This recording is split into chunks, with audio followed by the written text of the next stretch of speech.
What's up, guys? Welcome back. The new raid boss, Kalia, or Twisted Marsh, is here for the global servers. This will be one of the hardest raid bosses yet.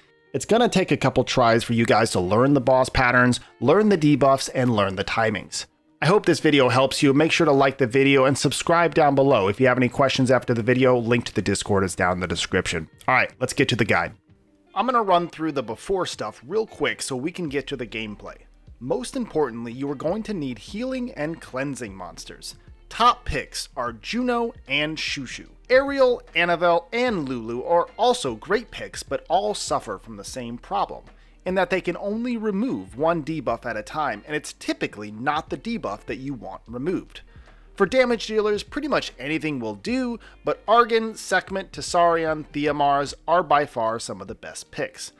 Argon because he's broken in raids, and Tessarion because he applies a lot of burn and defense down. Theomars, Lupinus, Astar even, and there's also your 4-star Naomi, are all great single target DPS units. Most people are running healer plus 2 damage dealers. Early on though, for your first couple attempts, it might be beneficial for one of your team members to bring 2 healers, just to keep everybody a little bit safer while you guys continue to level up, power up, and get stronger. Eventually, you'll want to go with the single healer and 2 DPS setup that's typical for later game players. In my opinion, the best healer by far is Shushu, and I will explain a little bit later why. If you're a Cleef main, switch to your water weapon, because it applies a lot of different debuffs, including attack down, which is really nice to keep your team alive, as well as all of those debuffs help the Argons on your team to do more damage. Orbias typically bring their wind staff for the consistent defense breaks and consistent damage output. Kinas can bring a combination of multiple things, but water and their fire staffs tend to be some of the better options. The first attack pattern is an inside attack that very quickly switches to an outside attack. This attack can easily be dodged, but if you get hit by one, it's not too bad. Just have the mana ready to heal up or cleanse off that debuff. If you have immunity up from your Shushu, then typically you can just stand in the middle of these and not have to worry about anything. But if you don't have immunity, it might be best for you to attempt to dodge all of these attacks so you don't get the bleed and poison, which is extremely dangerous, and we'll explain why later. Her next attack is this large AoE blast, which is unavoidable. This attack will do 60% of your max HP, bringing you down to a very low health, so it's important that you heal up right away. Now, on the flip side, this attack is the most deadly attack, because if you have 6 stacks of either bleed or poison, this AoE blast will instantly kill you.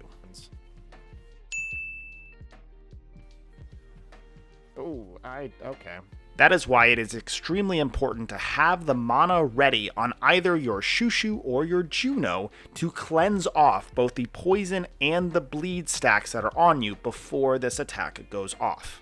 In most cases, if you continue to use Shushu to heal yourself, cleanse those dots, as well as putting up immunity, then you likely won't ever get 6 stacks of either bleed or poison. But just make sure to watch your summoner and ensure that you don't get up to that point, and make sure to cleanse it off immediately as soon as you do. This is where I want to talk about why I think Shushu is significantly better than Lulu in this situation. As a Cleef main, you are often targeted by the boss for the swapping effect. At this time, you can very easily have 6, 7, 8 debuffs on you at a single time. This is nearly impossible for Lulu to cleanse all of these debuffs. Now, if you have a Juno, she's going to cleanse all of them at once.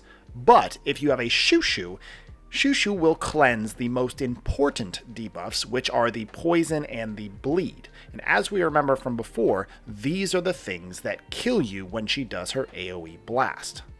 After a little while, the boss will do a twirl animation, disappear, then reappear, and it's important to run to the edge or dodge towards the edge ASAP. She's going to start spamming out small snakes in all directions. Stay near the edge of the boss room to easily avoid the snakes. If any summoner on your team gets hit by one of these snakes, the boss will apply to themselves 1 stack of Death's Dance.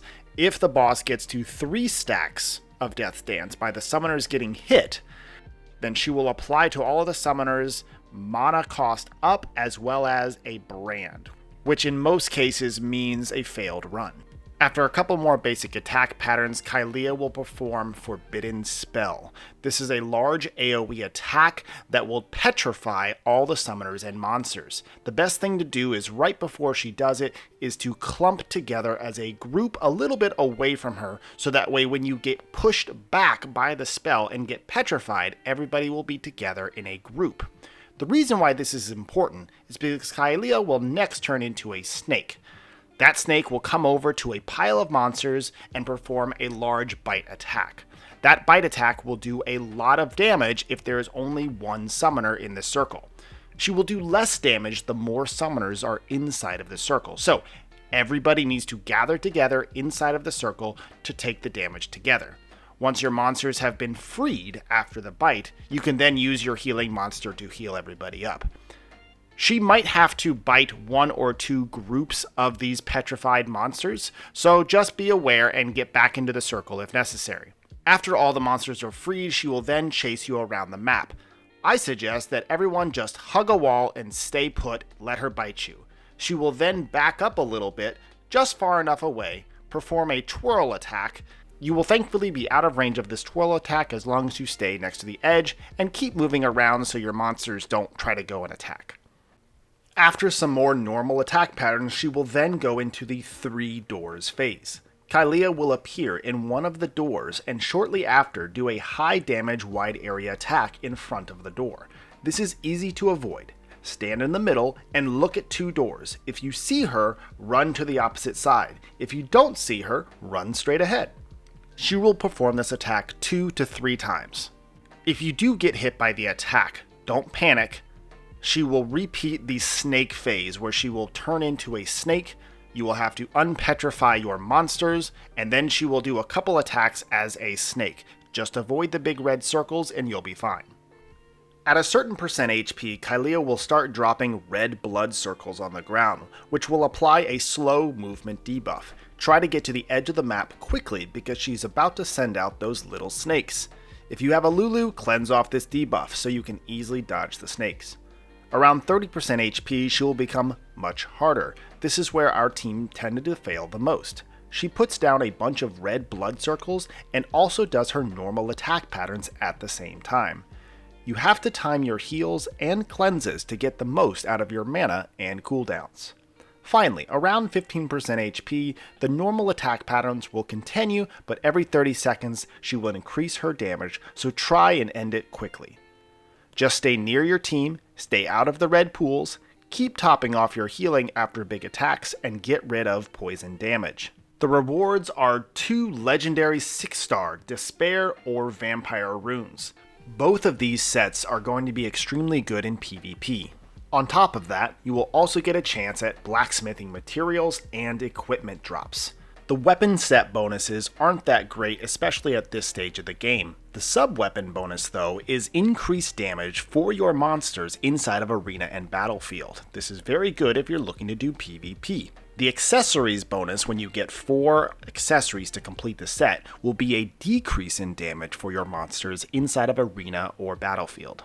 If you're looking to focus on a lot of PvP content, then you really want to look at the Twisted Marsh set as your endgame set.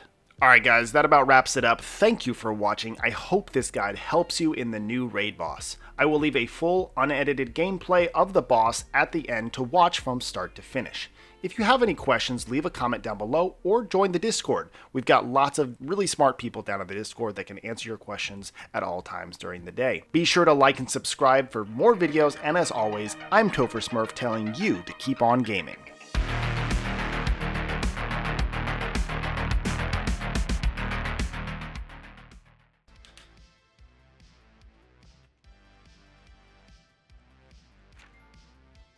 More different types of debuffs, I should say. Now, granted, that's all, so more debuffs that get applied to your summoner, so. Agents bring in the Verd to bring down the crit resist down. So this one right here, crit resist down, that's what Verd does. And then Shushu, I just got cleansed anyway by another Shushu, so we'll take it. Now, the only problem is that Kylea now on Fire Staff has this continuous recovery agent. So, like, that's the only problem with Fire Staff, is that when she seals that, she heals back up a decent amount.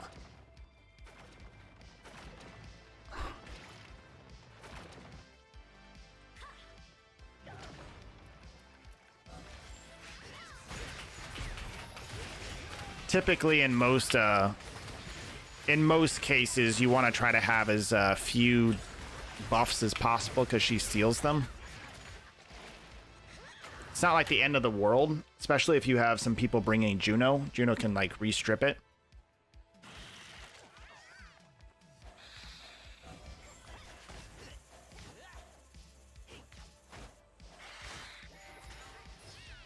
And we just back over here. No need to really run. Because what's going to happen is you're going to get bit once, twice, and then she's going to back up, and she's going to back up far enough to swipe. And as long as you kind of keep moving, your monsters will kind of stay put. But if you stop moving completely, your monsters might actually go, like, chase her down. In most cases, Cleef is the one that's going to get the all the debuff swaps. So whenever she does the swap, she's got her... she'll do a swap. Whatever buffs are on us, she'll take. And then whatever debuffs are on her, she'll give to us. So that can be kind of dangerous. And Cleef or any, like, the melee units tend to get that.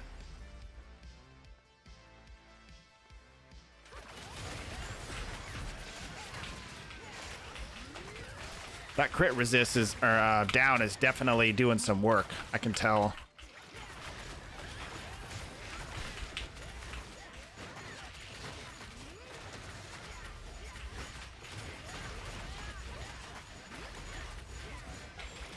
Ah, she went away. Snacks. Don't get hit, guys. I want to get hit by one of them just to show the little icon.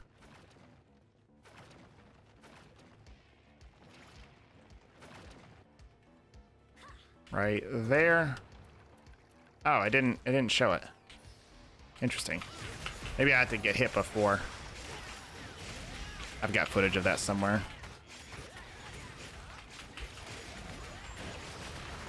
Oh, does she not have it on? Yeah.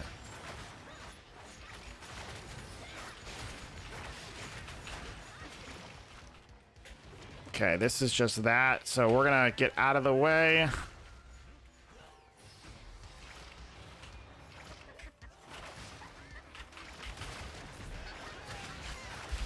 And if we have immunity on, we don't really mind being inside of those circles.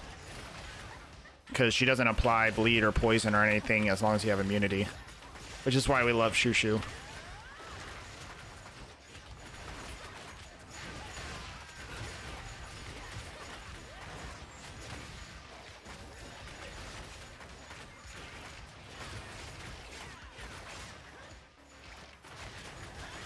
Nice job, guys. Quick and easy.